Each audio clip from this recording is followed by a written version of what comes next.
ഞങ്ങൾ കുറച്ച് ദിവസം മുമ്പ് ബാംഗ്ലൂർ കോർമംഗലയിലുള്ള കപ്പ ചക്ക കാന്തരിയിൽ ഫുഡ് കഴിക്കാൻ പോയിരുന്നു. അപ്പോൾ എനിക്ക് തോന്നി ഉറപ്പായിട്ട് ഇതൊന്ന് ഷെയർ ചെയ്യണമെന്ന്. കാരണം എനിക്ക് അത്രയ്ക്ക് ഇഷ്ടപ്പെട്ടു ഇവിടുത്തെ ഫുഡ്. നാട്ടിലെ അതേ ടേസ്റ്റിൽ ഫുഡ് കിട്ടുന്ന ബാംഗ്ലൂരിലൊരു സ്പോട്ട് ചോദിച്ചാൽ ഉറപ്പായിട്ടും ഞാൻ ഈ ഒരു ഹോട്ടലിൻ്റെ പേര് പറയും. കാരണം അത്രയ്ക്ക് ടേസ്റ്റുള്ള നാടൻ വിഭവങ്ങളുടെ കോമ്പിനേഷനാണ് നമുക്കിവിടെ കിട്ടുന്നത്. അപ്പോൾ നമ്മളവിടെ ചെല്ലുമ്പോൾ തന്നെ വെൽക്കം ചെയ്യാനായിട്ട് 2 സ്റ്റാഫ് ഉണ്ടാവും. അവിടെ നിന്ന് ഇങ്ങനെ നേരെ ഉള്ളിലേക്ക് കയറി ചെല്ലുമ്പോഴത്തേക്കിനും അവിടുത്തെ മെയിൻ ഷെഫ് റെജി മാത്യുവിൻ്റെ ഫോട്ടോയൊക്കെ നമുക്ക് കാണാം. അപ്പോൾ ആദ്യമേ നമ്മൾ കയറുന്നത് ഇതുപോലത്തെ ഒരു ഇൻഡോർ സ്പേസിലേക്കായിരിക്കും. അത് തന്നെ ഓൾമോസ്റ്റ് ഫുള്ളാണ് നിങ്ങൾക്ക് കാണാം. അത് കഴിഞ്ഞത് ഇതുപോലത്തെ ഒരു ഔട്ട്ഡോർ സ്പേസ് ഇവിടെ ഉണ്ട്. അപ്പോൾ ഞങ്ങൾ ഇതാണ് ഓപ്റ്റ് ചെയ്തിട്ടുണ്ടായിരുന്നത്.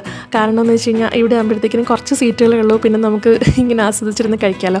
സോ ആൻഡ് വേറൊരു ഇമ്പോർട്ടൻറ്റ് കാര്യം എന്താണെന്ന് ചോദിച്ചു കഴിഞ്ഞാൽ ആദ്യമായിട്ടാണ് ഒരു റെസ്റ്റോറൻറ്റിൽ ചെന്നിട്ട് ഇത്രയ്ക്ക് അടങ്ങി ഒതുങ്ങി ദച്ചൂട്ടൻ ഇരിക്കുന്നത് ഞാൻ കാണുന്നത്. പുറത്തെ കാഴ്ചകളൊക്കെ കണ്ട് നല്ല ആസ്വദിച്ചിരുന്നാണ് അവനും ഫുഡ് കഴിച്ചത്. പിന്നെ ഞങ്ങളിരുന്ന് ചടപടാന്ന് പറഞ്ഞിട്ട് മെനു കടന്ന് തപ്പിപ്പരതാൻ തുടങ്ങി. അപ്പോൾ അവിടുത്തെ ഒരു സ്റ്റാഫ് വന്ന് ഞങ്ങൾക്ക് ഇങ്ങനെ എക്സ്പ്ലെയിൻ ചെയ്തു തന്നു എങ്ങനെയാണ് ഇവിടുത്തെ ഫുഡിൻ്റെ രീതി എന്നൊക്കെ. അതായത് നമ്മളൊരു കോംബോ ആയിട്ട് എടുക്കുകയാണെന്നുണ്ടെങ്കിൽ ഒരു മെയിൻ കോഴ്സ് കറി, പിന്നെ അതിൻ്റെ കൂടെ ഒരു ഡെസേർട്ട്, പിന്നെ ഒരു ജ്യൂസ്, ഇങ്ങനത്തെ കുറേ കോംബോസ് ഉണ്ട് അവിടെ. അപ്പോൾ ഇതിലേതെങ്കിലും കോംബോ ആണ് നമ്മൾ എടുക്കുന്നുണ്ടെങ്കിൽ മെയിൻ കോഴ്സ് നമുക്ക് എത്ര വേണമെങ്കിലും കഴിക്കാം, അത് പിന്നെ ഫ്രീ ആയിരിക്കും. പക്ഷേ അതല്ല, വെറൈറ്റി ആയിട്ടുള്ള ഡിഷസ് നിങ്ങൾ ട്രൈ ചെയ്യാനാണ് അവിടെ ചെന്നിരിക്കുന്നെങ്കിൽ നിങ്ങൾ ഈ കോംബോ സ്കിപ്പ് ചെയ്യുന്നതായിരിക്കും എന്തുകൊണ്ട് നല്ലത്. അതുകൊണ്ട് തന്നെ ഞങ്ങളും കോംബോ സ്കിപ്പ് ചെയ്ത് വെറൈറ്റി ഡിഷസ് തപ്പാൻ തുടങ്ങി. അപ്പോൾ ഞങ്ങൾ ഇവിടെ എന്തൊക്കെയാണ് ട്രൈ ചെയ്തതെന്ന് ചോദിച്ചു കഴിഞ്ഞാൽ ഒന്ന് ഈ അബ്സല്യൂട്ട് കാന്താരി, ഇതൊരു ഓക്കെ ഫീലിംഗ് ആയിരുന്നു. പക്ഷേ ഞങ്ങളുടെ സ്റ്റാർട്ടർ മട്ടൺ റോസ്റ്റ് എന്ന് പറഞ്ഞാൽ കിടുവല്ല, പൊളിയല്ല, അതിനപ്പുറം എന്തെങ്കിലും ഉണ്ടെങ്കിൽ അതായിരുന്നു.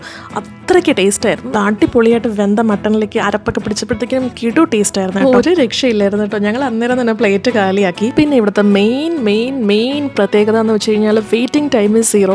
ഞങ്ങൾക്ക് വെയിറ്റ് ചെയ്യേണ്ടിയേ വന്നില്ല. ഓർഡർ ചെയ്തു, അപ്പോൾ തന്നെ സാധനം വന്നു. എനിക്ക് തോന്നുന്നു ഇവർ നേരത്തെ കൂട്ടി ഇത്രയും കസ്റ്റമേഴ്സ് വരുമെന്ന് കരുതി ഉണ്ടാക്കി വെച്ചിരിക്കുകയെന്ന് തോന്നുന്നു. അത്ര ഫാസ്റ്റായിട്ടാണ് ഫുഡ് വന്നിട്ടുണ്ടായിരുന്നത്. പിന്നെ ഞങ്ങൾ വാങ്ങിയിട്ടുണ്ടായിരുന്നത് ഇടിയപ്പവും ബീഫ് കറിയായിരുന്നു.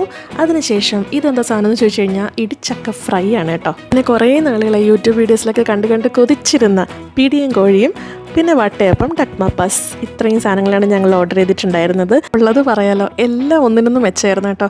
ഞാൻ പിടിയും കോഴിയും വളരെയധികം ആസ്വദിച്ചാണ് കഴിച്ചിട്ടുണ്ടായിരുന്നത്. ഒരു പിടി എടുത്ത് വായിൽ വെച്ച് നോക്കിയപ്പോഴത്തേക്കിനും എനിക്ക് എന്തോരം ഇഷ്ടപ്പെട്ടെന്ന് എനിക്ക് തന്നെ അറിയാൻ പാടില്ല. നല്ല ടേസ്റ്റ് ആയിരുന്നു കേട്ടോ. പിന്നെ ഈ ഇടിച്ചക്ക ഫ്രൈ, ഇതിൻ്റെ കൂടെ ഒരു ബീട്രൂട്ട് സോസ് ആയിരുന്നു കേട്ടോ കോമ്പിനേഷൻ വന്നിട്ടുണ്ടായിരുന്നത്. നോൺ വെജ് മാത്രം ഇഷ്ടപ്പെടുന്ന മനോജേട്ടന് പോലും ഇതിൻ്റെ ടേസ്റ്റ് ഇഷ്ടപ്പെട്ടു. അപ്പോൾ ഇത് എന്തൊരു ഹൈ ടേസ്റ്റ് ആയിരിക്കും നിങ്ങളൊന്ന് ഊഹിച്ച് നോക്കി. പിന്നെ ഞങ്ങൾ പഴംപൊരിയും ബീഫും വാങ്ങി കഴിച്ചു കേട്ടോ.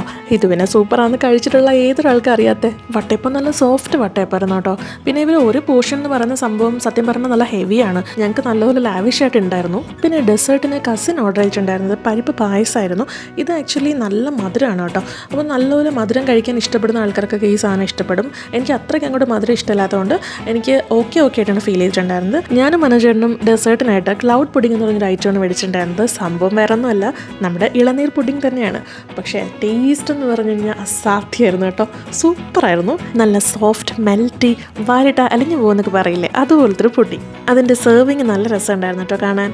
കൊള്ളാവോ?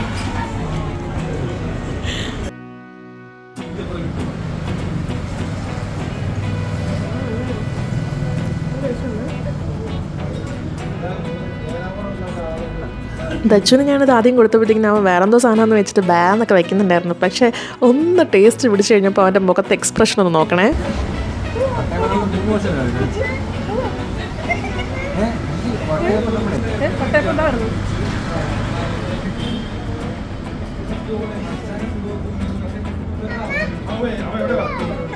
അങ്ങനെ ഇത്രയും നല്ല ടേസ്റ്റി ആയിട്ടുള്ള നാടൻ ഫുഡ് ഇവിടെ നിന്ന് കിട്ടിയപ്പോഴത്തേക്കിനും വയറ് നിറയുന്നതിനോടൊപ്പം മനസ്സും നിറഞ്ഞു.